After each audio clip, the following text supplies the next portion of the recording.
As we said last week, I'm going to say it again today. Are you hearing? Do you have ears to hear? You know, Jesus was he was full of grace and truth, the Bible says. But he didn't mind looking you in the face and saying, you got ears? Are you listening to me? How many of you know the disciples seem to have a hard time hearing?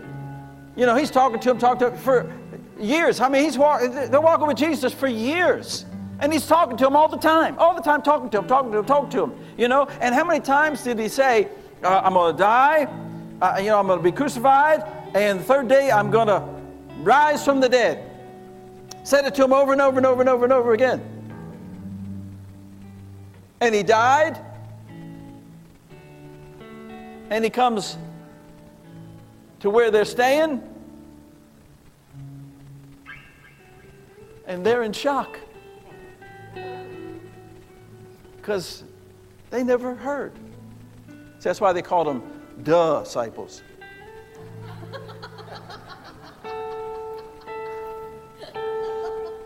So are you a disciple or a disciple?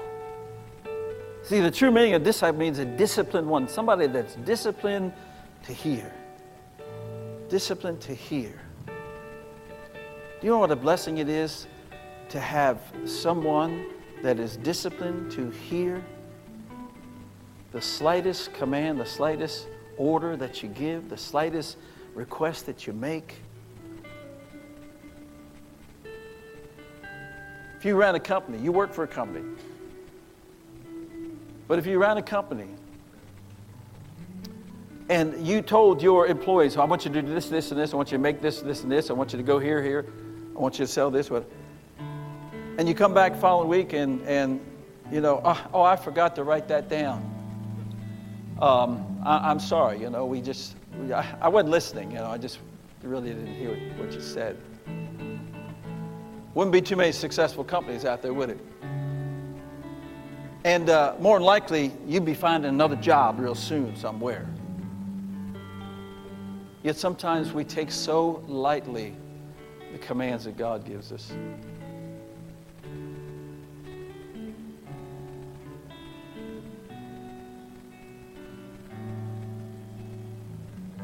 The little things that he says to us to do,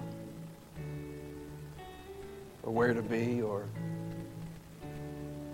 little things.